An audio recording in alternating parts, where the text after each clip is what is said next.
What is up, guys? Welcome back to the Bocan Garage. It's been a fun day today, just kind of been outside washing the cars. Like, look at how gorgeous the Civic just shines after a nice wash and wax. Absolutely stunning car. I love it to death. Then the Subaru, I don't know if you guys have ever seen it in 4K, which that's going to be a test of this video, is to see how well I can render and upload in 4K. But even the Subaru with its faded paint and whatnot, she still cleans up really nice, just gorgeous. Toyota we didn't wash because it was actually still pretty clean for the most part. That and I tried to move the cars. I don't like to try and get my neighbor's cars wet, but that's not the point of this video. That's just, I guess, an intro part, fun part, whatever. So, like I told you guys in the last video, we picked up another RSX to make hopefully a profit with, but really just have fun with as well. And here she is, just a gorgeous, stunning, straight, clean title, 2002 Acura Honda RSX Integra. And and that beautiful taffeta white again. You can see it's missing the badge. Someone already stole that. It's got a little nick on the hood right there. But other than that, she is a straight car and gorgeous. Now, if you guys recall, the last one that we had on the channel was automatic. This one is a manual. We even got the little sporty wing here. No, it's not a Type S, so don't think that for a moment just because it has the wing. But, like I said, it is manual. Now, it does have the beautiful, nasty, always destroyed seats, like they almost always do. The interior is dirty. It will be cleaned. We're going to detail it this weekend. We got to replace that right there, the passenger airbag, which we have a brand new one in the Civic over there. We already replaced the airbag here. It was not in an accident. So what had happened, guys, basically the hood latch from the previous owner broke while they were driving, flew up, smashed the windshield. That's why we had to replace the windshield. You know, that good kind of Honda-ness. He's probably hooning around in it, having a good time in it, and just, you know, it happens. But interior is all here. It's all clean. Dirty, but, you know, clean, no major tears, rips. Like, it's not sagging in the head. I forget what that thing's called. The head unit, headrest, head top area. My brain can't think of what it's called right now. The only thing that's messed up in it is the seats. And like the last RSX, because I do know that it is very popular for these things to fail over time. Yes, the shocks still work. It still holds up this freaking rear hatch, which is a solid heavy unit with a piece of glass in it. And again, it's just absolutely clean. Now, I have learned one thing from owning that last RSX. I've learned these have covers that I guess are very hard to find, pretty expensive. I didn't know, I thought they might have had covers because I was kind of like, what is the point of this little hook here? Like, what does it do? The one on this side is broken, but it's just a screw. I can go get another one. So there's a cover, and this is new to me, that I guess hooks into these little latches, hangs down here, plugs into this area here, and then I guess just covers from, like, I guess like the back. It just covers, but it stays here. It doesn't like lower down or anything. It just literally stays here. So when you have the trunk closed, it covers all that area so you don't see anything, which I thought was kind of cool. I've literally never seen one on any RSX ever.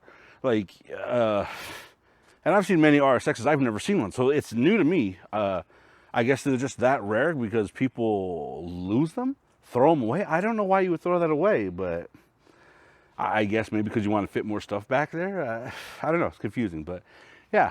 So I got to try and find one of those. That'll be fun. And you guys get to see me make a couple videos on this thing where we get to get underneath this car. I know it's on the other side. I'm pointing on this side. It's on the other side.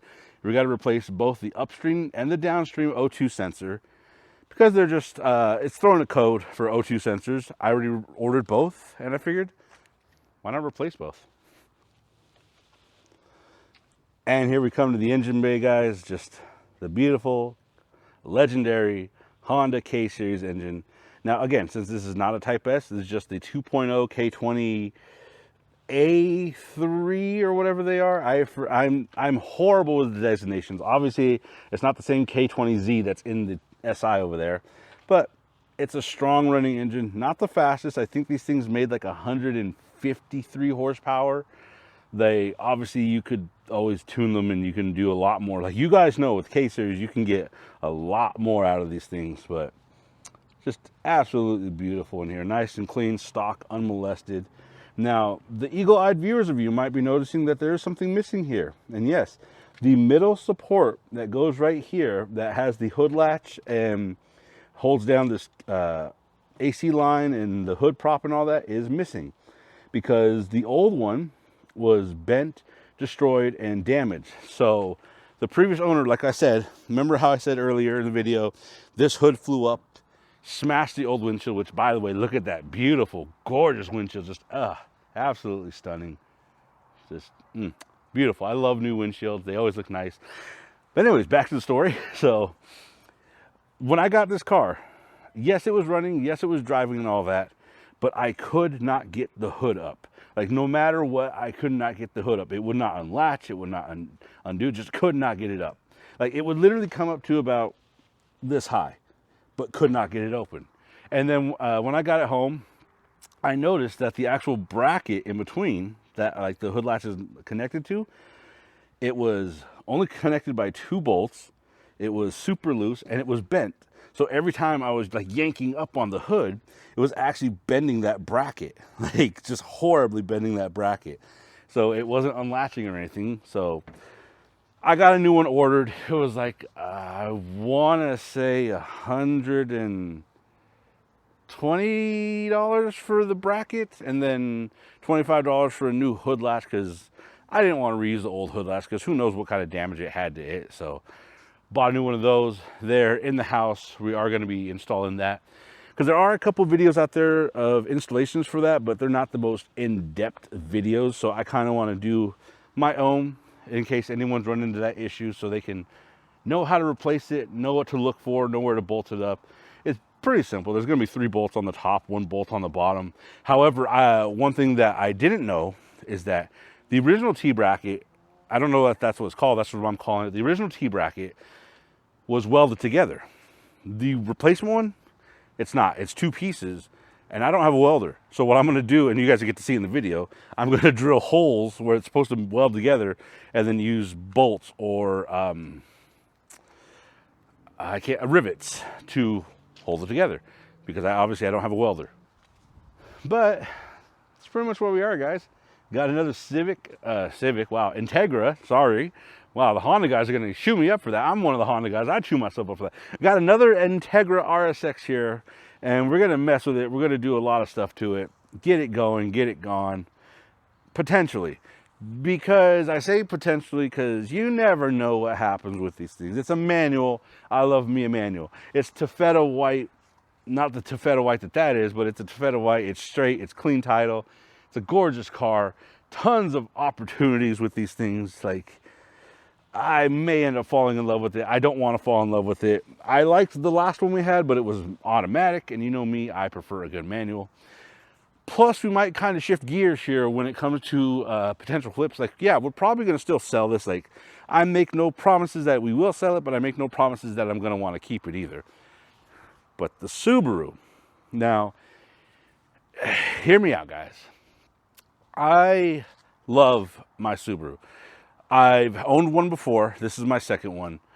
And it has been a car that, because I'm a huge Initial D fan, it has been a car that I've always wanted to have a 2-door GC8 to go with my 8.6, because, you know, the Bunta factor. And I've had it for about a year now, and it's had common Subaru issues. Like, yeah, I need to replace the oil pan gasket so that it stops leaking oil underneath the floor.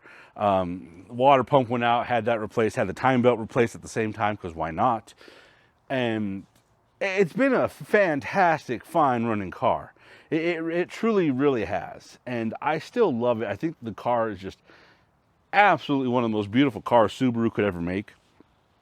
But I'm With the kind of work that I do, guys, I sometimes need a car that can handle loading stuff. Like, I do general contracting every now and then, and I need a car that can load 2x4s. I can load bigger things in there, like sheetrocks and whatnot. And with the big hatch of the RSX, with those rear seats that can go down, a lot of people have used Integras as work trucks.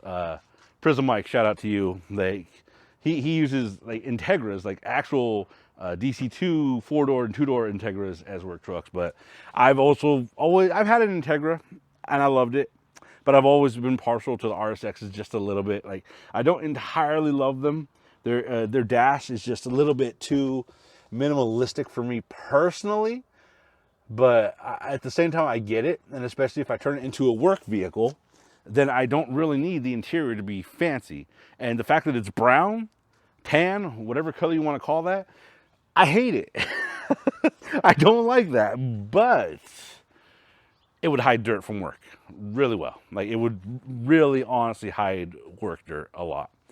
So the Subaru, we're going to list it as is right now to see if we get any bites on it as is. Obviously, you guys know we have a lot of parts for it and things like that. But the main plan is my friend that's helping me flip all these cars. I talked to him about it. If they invest the money to help me get the little bit of body damage, like, obviously we don't need to get this door repaired because we have a replacement door.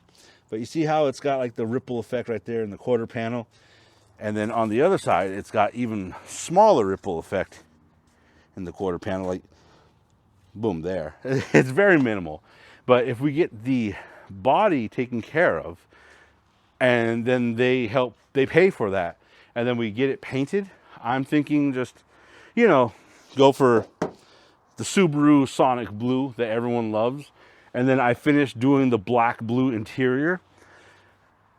Then I'm thinking we could probably sell the car for a little bit more, by a little bit more, I mean more, way more than what I'm going to currently ask. I'm probably going to ask $2K for it as is right now. Yes, I know we are in the car more than $2K, but, you know, you're never going to make back what you put into a car when it looks like a project. Well, I am noticing the drawback of having a 4K 120 FPS camera now, guys. Obviously, it got way too hot, and I was not even recording that. It's not even hot outside, so maybe I should record in 60 FPS. Anyways, getting off track. To summarize, we're going to try and fix up the Subaru, get all the interior taken care of, get the bodywork done, get it painted, list it for about like 5 to 6K, because it is a clean title, 2-owner car. Like, I'm the second owner, as you guys know, and that's going to be the plan for the Subaru. So, you guys will be seeing more work on the Subaru getting done, and then we're going to say goodbye to the Subaru at some point, unfortunately. There will be times for other Subarus in the future. I'm not quite at that Bunta age yet, to where I need to have that Subaru, and plus I want it manual. You guys know that. And we're going to work on the RSX, do some stuff to that, get it going, get it gone, potentially. You never know. It depends on which one sells first. Is it going to be the Subaru? Is it going to be the RSX? We don't know. I don't know. It's whatever people want to buy, honestly. But anyways, that is kind of the update here at the garage I wanted to tell you guys about. I'm going to learn to, you know, figure out how to keep this camera from overheating. I'm sure there's some strategy and whatnot that I can do. Since I don't rely on the camera's built-in audio, I can probably put a little fan on it or something. I don't know, maybe put a little cool pack on it. I'm sure there's something out there. But anyways, guys, I'm going to look into that later on. That has been a little update here at the garage. Remember, every broken car is an adventure. And right now, we do have a slightly broken car actually here at the shop. Not really broken, just needs a new O2 sensor. I got to replace the passenger airbag, driver airbags replaced, windshields replaced. The car is in great condition. I'm loving it. It's a beautiful, gorgeous car. Again, I'm a sucker for the white on these Hondas. But anyways, before I ramble on more and more and more, hope you guys enjoyed this little walk around of this 2002 Acura Honda RSX Integra. And I hope you guys are not too sad, like I am sad, to see the work that's going to be done on the Subaru and then see it go bye. So, It happens. It is what it is. As car guys, we live, we learn, we love, and then we evolve. And eventually we will go back to a Subaru in the future. But I also want my RX-7 back. So, you know, that is what it is. Anyways, guys, remember, stay safe out there. Drive safe out there. Don't be hooligans out in the street. Make sure you save that stuff for the track. And as always, I will see you in the next one. Later.